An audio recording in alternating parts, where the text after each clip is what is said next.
Welcome to the Be in the Know podcast. I'm your host, Kristine Meyer, Corporate Retirement Plan Specialist here at Stiles. Each episode, we do a deep dive into a relevant topic and attack it from all angles, hoping to keep our listeners in the know. This episode, my guest is Theresa Bea, an attorney at Messerly & Kramer. She practices exclusively in the areas of family law and juvenile law. She has over 10 years of experience guiding clients through challenging family matters such as divorce, custody and parenting time rights, spousal maintenance, prenuptial and postnuptial agreements, third-party custody, grandparent visitation, child support, child protection, assisted reproduction, and adoption-related cases. Since practicing in both juvenile and family court, she offers a unique perspective and particular expertise in her cases. Theresa approaches her cases with common sense and a problem-solving attitude. However, when it appears settlement is not an option, she vigorously litigates for her clients in the courtroom. She is known by her clients as not only their strong advocate, but their voice of reason. She empathizes with her clients and commits herself to guiding them through their difficult situations. Outside of the office, Theresa enjoys spending time with her 3 little kids and husband. She enjoys going for bike rides, swimming, and trying new restaurants. Welcome, Theresa. Thanks for having me, Kristine. Awesome. Well, happy to have someone in to be able to kind of chat through one of the topics that I wanted to cover that I think a lot of people feel overwhelmed in approaching. This is beyond investing, which is already overwhelming for many people. It's just kind of legal considerations going through your formulative accumulation years. So we're talking, the the escalator of life, as we might call it, where you graduate, you get a job, you start a family, you get married, have kids. And then things happen after that. Life can be complicated and messy. So just some basics on some of the legal considerations for young people, I think, is where I'd like to focus today. Is there anything that they should be keeping in mind as a young single adult?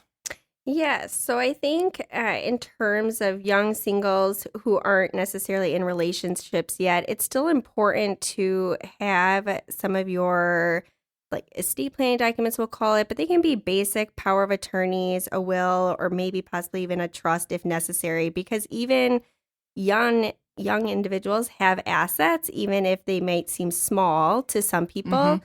It's still important to have, someone designated as who will receive those assets if something were to happen to you. And I think a lot of young people don't realize the necessity and how much easier it will make it for your loved ones once you pass. And so I'd say it's still important to be thinking through those estate planning documents and obviously financial planning, which you guys can help them with. Yep. Because I just think you can do a lot more with your money if you have the right people kind of helping you and kind of protect you. Mm-hmm. Yeah, intentional choices to help build wealth and working. We always preach working smarter, not harder. So even in those early years, it adds up real quickly if you let it work for yourself over time. So say they're a couple years in, they're finding someone they think, I think we're going to consider kind of settling down, starting a family, whatever that means in their realm. So for some people, that can mean domestic partnership. For others, that could be perhaps a marriage of sorts. So when it comes to marriage, what are some things that people should think about on the front end before entering that, or maybe shortly thereafter? What are some things that they should be keeping in mind just from a marriage perspective before we even get to the family piece of it?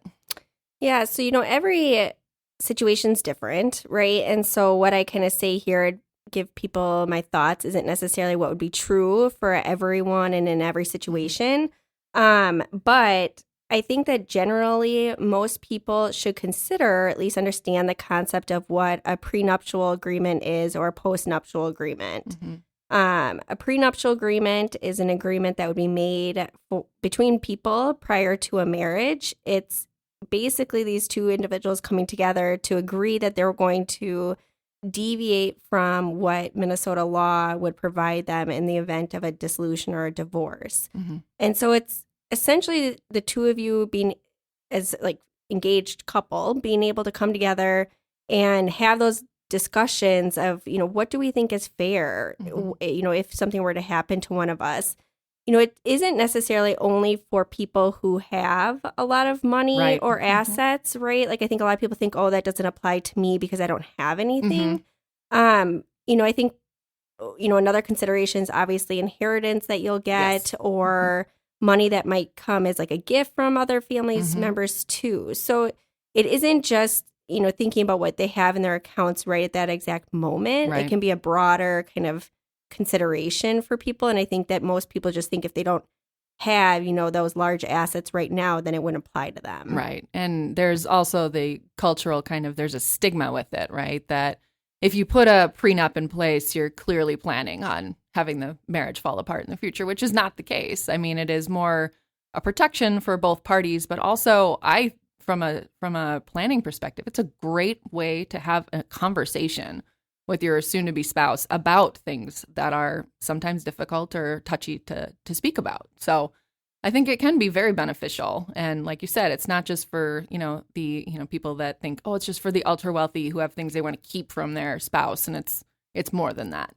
Yeah, I think a lot of people, when they come in, they're, we have to preface that this isn't a matter of if you're going to get divorced. It's just, or it's not a matter of when, I guess I should say they're going to get divorced, but it's a matter of like, if it happens though, what do you want to have happen? And I think that you're right. A lot of people don't want to think about that, right? Like most people are happily engaged and they're not thinking that their marriage is going to end. But I agree with you that I think if people can kind of set that aside and not be, I guess I'll put in quotes, emotional about it and kind of think more pragmatic, I think that they can have real conversations of like, exactly, like what are the intentions with kind of how they want to do finances as they, progress in their marriage? Because I think it can lead to other conversations of, are we going to be joining, assets? How are we going to be paying for bills? Like just having these kind of broader conversations that, not all that would go into a prenuptial agreement, but I think it sparks those conversations that can be healthy. Yeah, absolutely. And it's better to prepare.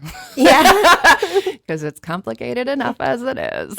Right. So that's an awesome place to start. And what other options are there for kind of divvying things up or putting lines in place? If maybe you said you just rode that high of the wonderful engagement and then the stress of planning a wedding or eloping, also an option. There's not a one size fits all for anything. So what other options are there once you get in there and you're really kind of like, oh, okay, this is legal now. What options do we have now?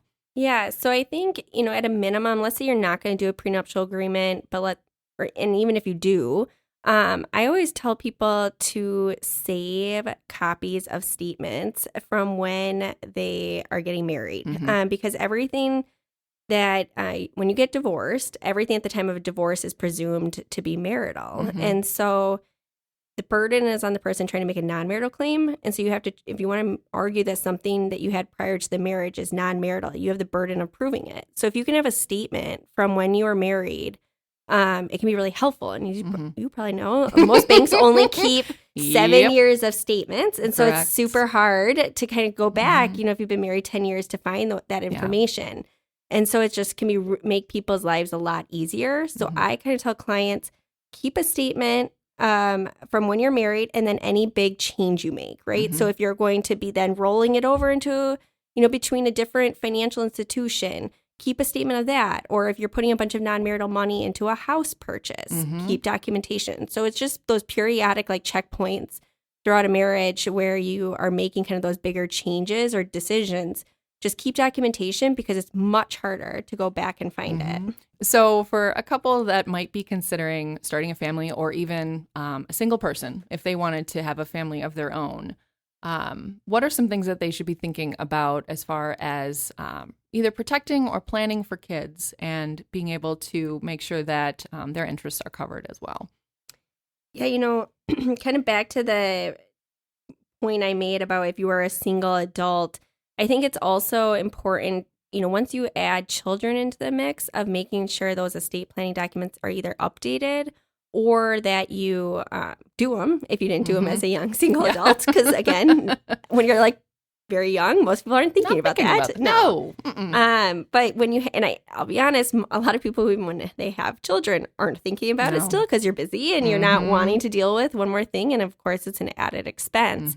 But it's extremely important to have those documents or trusts outlined for who's going to take care of your kids, right? So who is going to be their guardian, or in like the money, right? And so who's going to help provide them?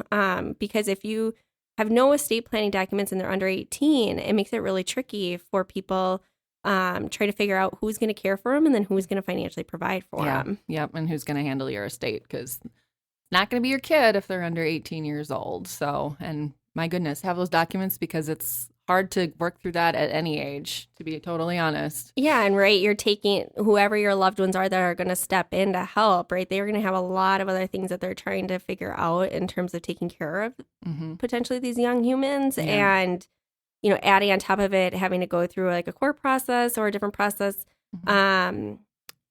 because those documents were done can be, I think, super tricky for family members. Yeah. Sometimes, I think statistically it's like 50%, right, that of first marriages end in divorce and dissolution. So that is a incredibly challenging, life-altering experience to go through. And it's a lot of work. It's a lot of emotional processing, and it can be very overwhelming. So if someone is starting to consider that, and maybe they're realizing, this is what's in the best interest of our family unit, where would you tell them to start? Because it is incredibly overwhelming.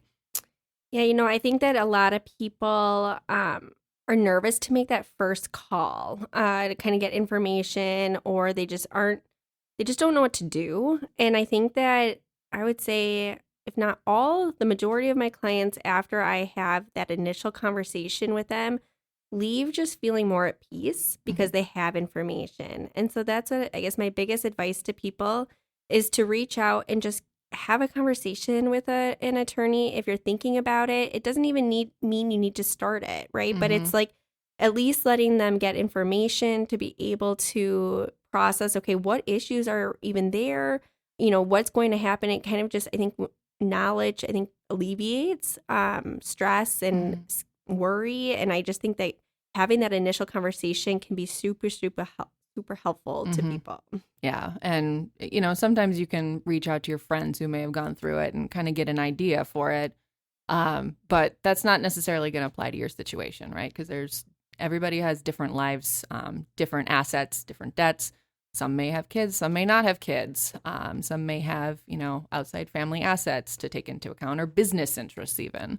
That it can get very, very mucky. And again, those statements, the paper trail, can come in very handy for that, because especially if it's a long duration of a marriage, it's a lot of digging, forensic work. For sure. No, I think that having as much organized as you can, even, before starting the process, obviously it would be super helpful. Getting it, let's say you are one of the spouse that isn't necessarily typically involved in the finances.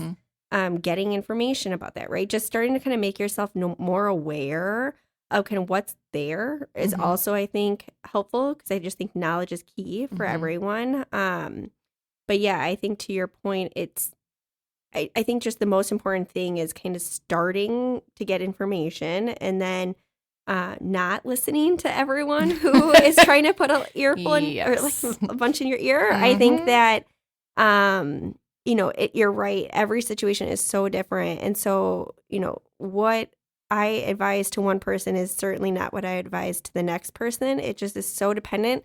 And in that initial meeting, typically, or at least when we're starting a divorce, a big conversation I have with my client are, what are your goals, right? And your goals aren't necessarily your friend's goals and or your family members' goals. And so I think it's just important to remember that, because you're going to get a lot of advice throughout the process. And I just think that's what I always kind of have clients come back to. What are your goals? And let's, we're going to make all efforts to kind of get there. Yeah.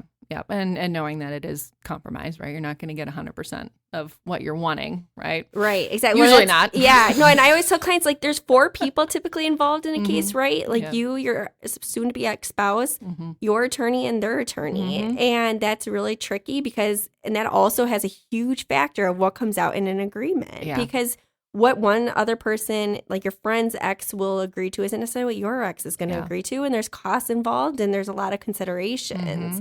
And so I just think that, every situation is just so unique. Yeah. And there are trade-offs too. Like you said, the cost of it, that is a significant thing. I mean, that kind of sort of tasteless, but somewhat true joke of why are divorces so expensive? because they're worth it. Yeah. I like that. Yeah. I always feel very salty when I say that. Yeah.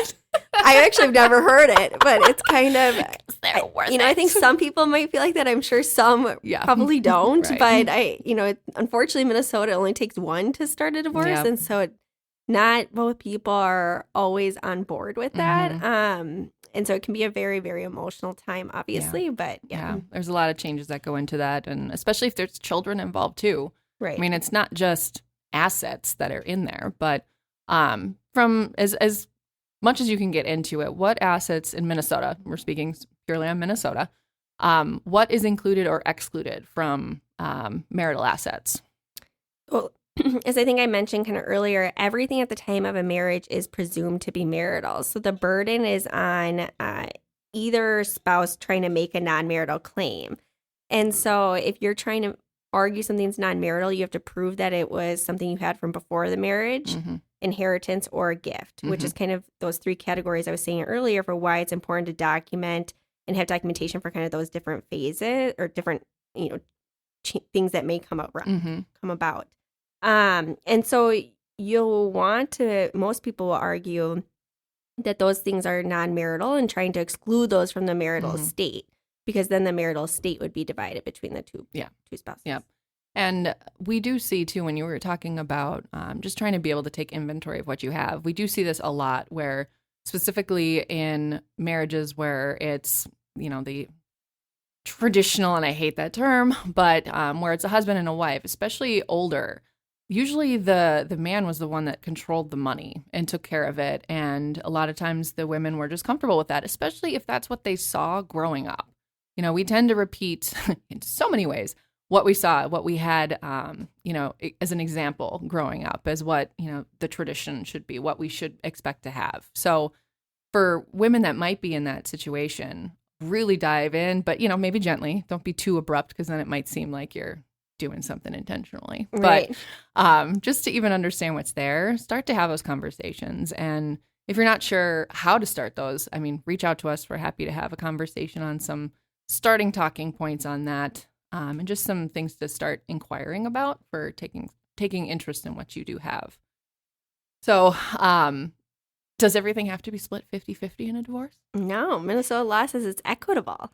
And so there's and equitable is not always equal. Exactly. This is what Susan has preached. Yeah, exactly. Yep. So it really just depends, again, on kind of unique situation. There's many reasons that why potentially it wouldn't be equal.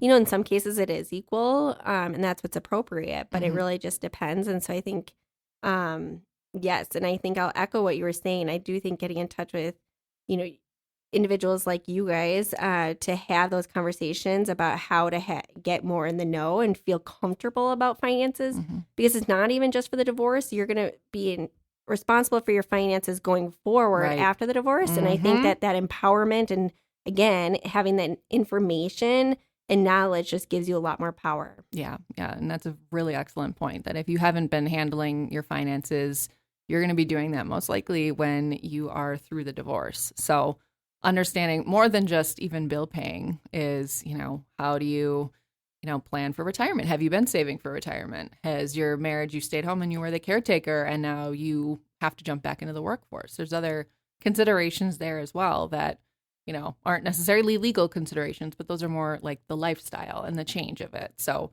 it's tricky enough to try to navigate who you are going to be after you go through all of that. So, like you said, knowledge is power with that. So, when it comes to marriages that had children, how does that come into play? Obviously, there's custody, there's expense sharing, there's time, there's rights to them, physical custody, legal ability to make decisions on their behalf.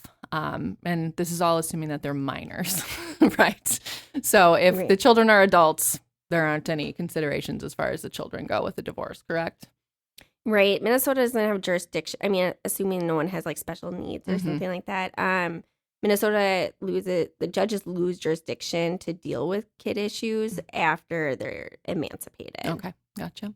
And for those that do have children that are not of adult age yet, what are some of the considerations that they might want to be thinking about when it comes to that? And how do courts try to figure out what's in the best interest of the children, because that's really what it comes down to at the end of the day.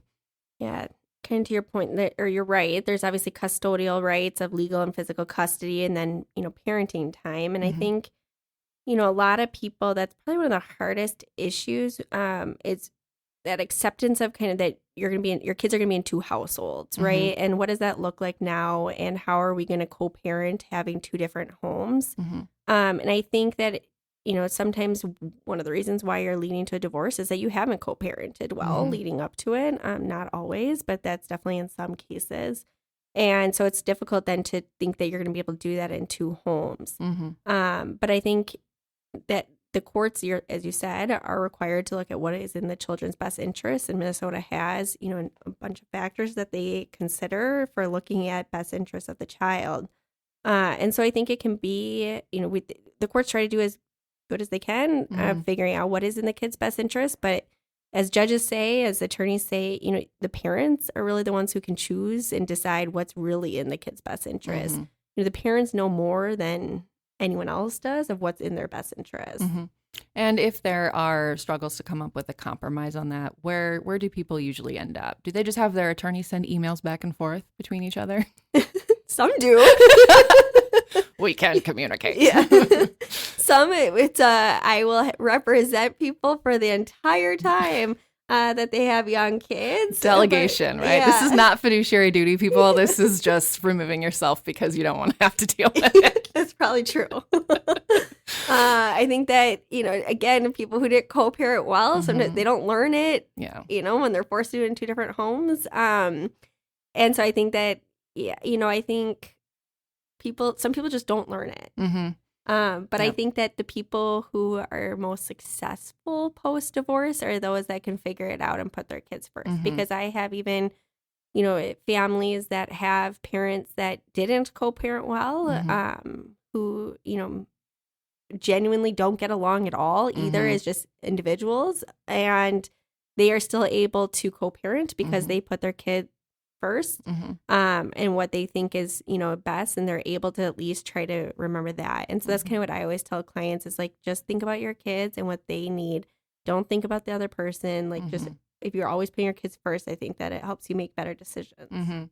Yeah. I had one person that said that the best gift that they ever gave their kid was letting their child have their own opinion about their other parent. And I thought that was very, very wise. Because you don't want to poison that well, because that does not reflect well on you either, especially if you end up going to, say, mediation and you're having conversations and revisiting what you had agreed on. You want to be the eagle is always the phrase that I use. So trying to make sure that it is about the kids with that, because if you go back to mediation and you're having conversations about what's in their best interest, it can quickly become a mud flinging match. But, what are some reasons people may go to mediation, and not just with regards to children? So spousal maintenance is, a reason a lot of times that people go back to mediation if kids aren't involved. Child support obviously is another reason. Property divisions at the time of divorce are not modifiable by a court. So, most times, unless someone's not following a judgment and decree or, something went wrong according to kind of what the parties had thought was going to happen at the time of divorce, you don't really readdress post-decree like property division issues. So it would really be those issues that can still be modifiable by the court. So like spousal maintenance, child support, and then your child-related issues. And so you're right. Obviously, people go to mediation to resolve child-related post-decree issues as well. And we do a lot of that. And it's usually less expensive than having the two attorneys duke it out, right? Yeah, for sure. Yes. It's, I think if you can go in and try to come up with a process to help the clients, I think it's better. I think having two attorneys continue to send emails back and forth is obviously not efficient. Yeah. I think I always view my role is trying to come up with a process for you guys to be able to deal with it. Yeah. And going through and trying to figure out how to co-parent post-divorce, what are some things that a couple can do before they are on separate terms to be able to kind of ensure that the co-parenting goes a little bit smoother? So they have what's like decoupling counseling. So that's something that we oftentimes kind of recommend in these cases where, it's been a little more contentious, let's say, during the divorce. There's classes, like one is called Bridging Parental Conflict. Like there's a lot of different classes like that where it's helping parents be able to kind of go take, a multi-hour class about how they're going to, work past the conflict that led to potentially that divorce to be able to kind of work together. So I'd say that it's a lot of, seeking services to kind of help bridge some of that gap or the reasons why you weren't, or maybe one of you's leaving that marriage. Like, how do you mend that and for both of you and heal from it and then move forward? Yeah. Yep. Yeah, there's plenty of options there. If anybody out there wants some podcasts to listen to, shoot me an email. I'll be happy to share quite a long list of them that are wonderful about all sorts of topics, but specifically co-parenting. So the divorce goes through, it gets filed, assets are divided, you start co-parenting going into that next chapter of, your life. What are some things that people need to do to kind of, and this is almost a bookend to how we started this conversation. What do people need to revisit after a divorce once, all the pieces have been sorted out? So most people want to be done with the legal process when they're done with the divorce. And so when I tell them that they need to go do their estate planning and update their Theresa, no. Exactly. No one wants to do it because they don't want the cost. They don't want to have to do any more legal work. They are maybe they're like decision fatigued too. Yeah, I think exactly. They're exhausted, right? Like you kind of said earlier, it's a long process to go through this. It's not necessarily long, but it's a tiring process. Yeah. It's burdensome most times on a lot of people, and just even like emotionally exhausting. And so I think that a lot of times people don't want to do it, but it's very important to do it. Yes. Similar to kind of exactly how we started, right? Like you need to have, now as a single person, you need to have it outlined what is going to happen to your assets and to your children if something were to happen to you. Without that, and if you haven't updated beneficiaries on your accounts, that's another big thing that you need to do. Because a lot of times you have stuff so commingled as married people, and you have to really go through those steps to, actually separate assets, remove beneficiaries, change titles of your assets or debts, and then update your estate planning documents. Yeah. Yeah. Well, it's kind of like laundry, right? You have to pre-treat, which is the planning, the putting your ducks in a row. Yeah. Wash, rinse, and repeat, right? Yeah, exactly. Right. If we're going to get married again. What I think is so more frustrating too for people who like have changed their name for a marriage, and then they have to like go through the process of changing it all, and then it's changing it again.